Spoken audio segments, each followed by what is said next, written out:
Good morning, good morning, good morning, ladies. Today is Friday, March the 30th, and we are 6 weeks and 6 days along. And we went for our next to the last doctor's appointment with our fertility specialist. So today was a really good day. It's been a really good morning. Um, let's see. We got to see the baby's heartbeat. They were both measuring exactly 6 weeks and 6 days.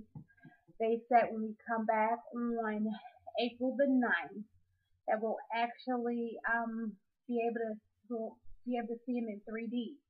She said they'll look like little gummy bears. So I'm really excited to see that. My husband literally, when he first saw the heartbeat, literally jumped out of the chair.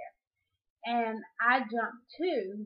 So of course that means that she lost it and had to go right back to it.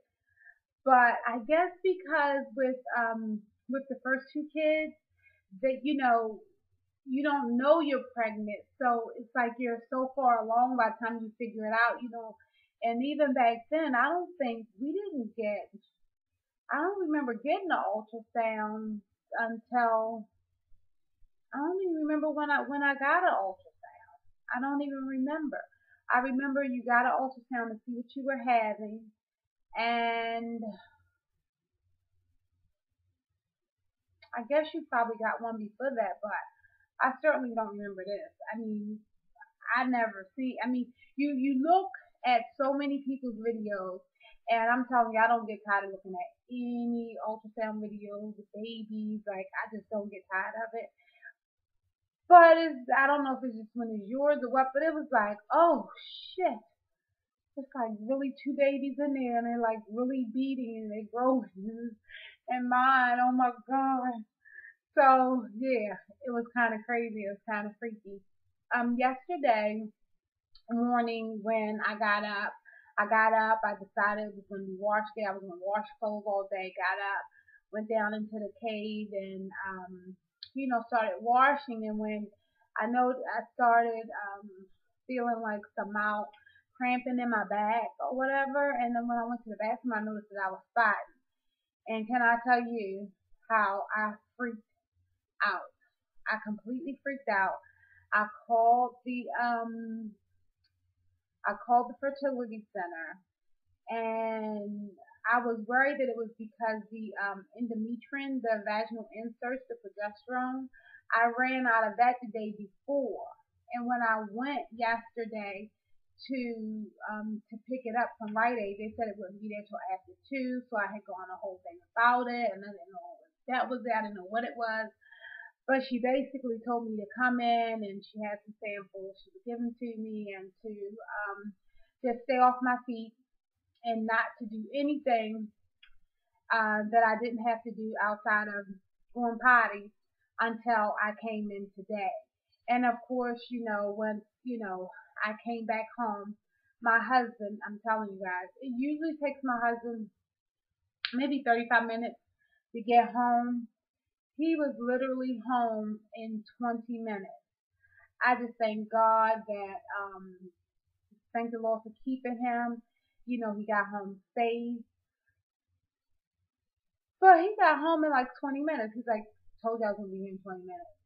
And he did not leave my side. And, I know that he was scared, but of course, he isn't going to like try to tell me all that stuff. But he did admit it before we went to bed last night. And it scared the bejesus out of me. But once I got back home and I was in bed and stuff, of course, you go online and you see like what goes on with other people with all that kind of stuff.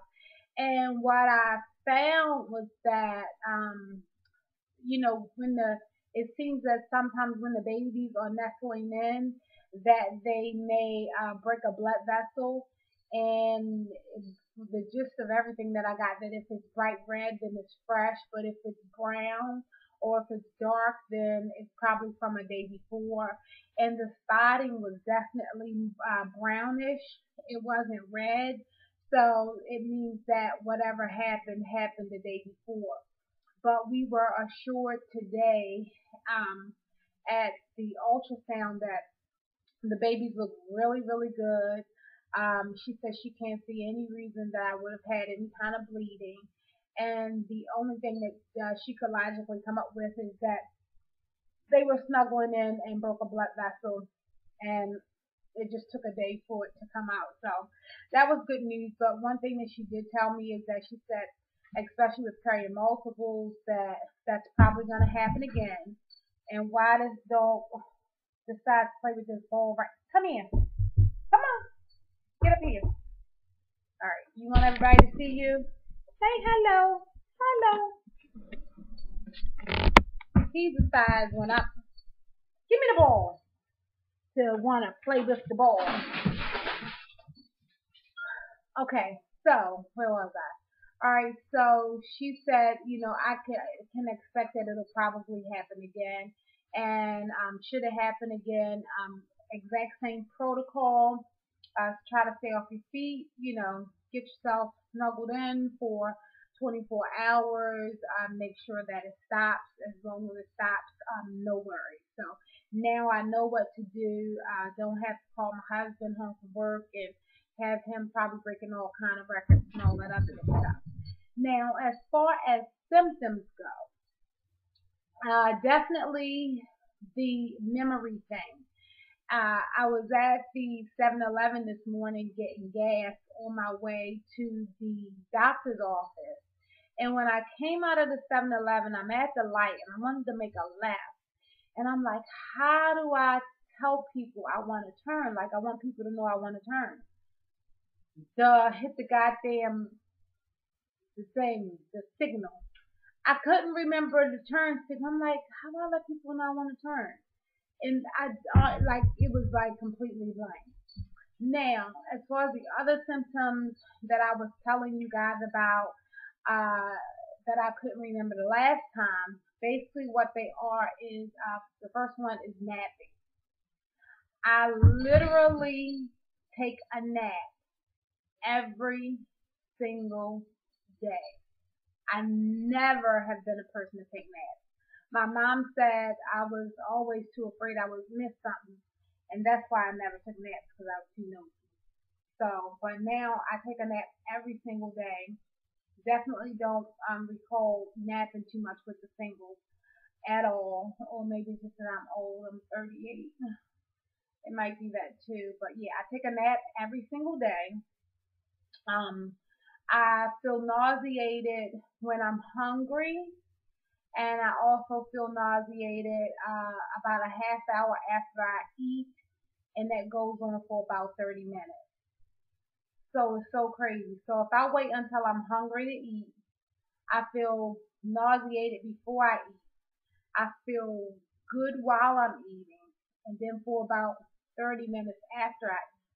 And then I guess as the food starts to work its way into my system, it makes me feel nauseated again, but it only lasts about a half hour to an hour at the max, and then I'm fine. Definitely never experienced nausea with the other two children as well. And what's the other thing? Come on. You want everybody to see you again? No? Say hi. Say hello. Say hello, everybody. Come on. All right. So, nauseous, a lot of napping, and there was one more, and I said I was gonna write them down, and I actually did, but it's in the car, and I don't feel like going to get it from the doctor's appointment this morning.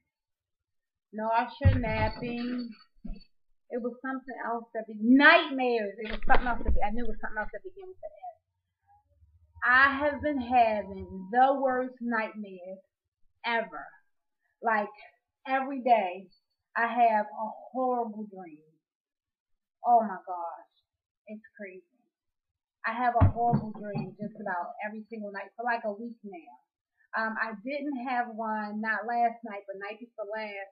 And then my husband said he had one. He's like, thanks, babe, for giving me the nightmare. I'm like, thanks for taking it, because I slept good that night. Didn't sleep too good last night.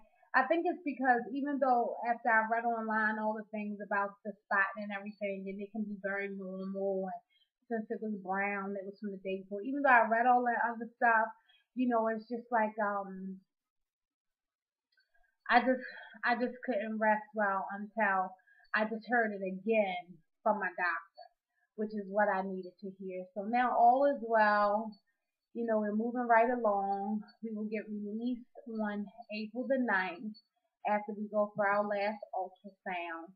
I'm very excited about it because she said it'll be 3D and we'll get pictures of the gummy bears. She calls them gummy bears because she says it's exactly what they're going to look like. So we're really excited about that. So you guys take care, and I'm sorry for all the clicking with this dog. He's feeling extra needy all of a sudden. And I got red. Can you see? I never had red hair before. So I decided to try out something new. And sure, talk to you guys later.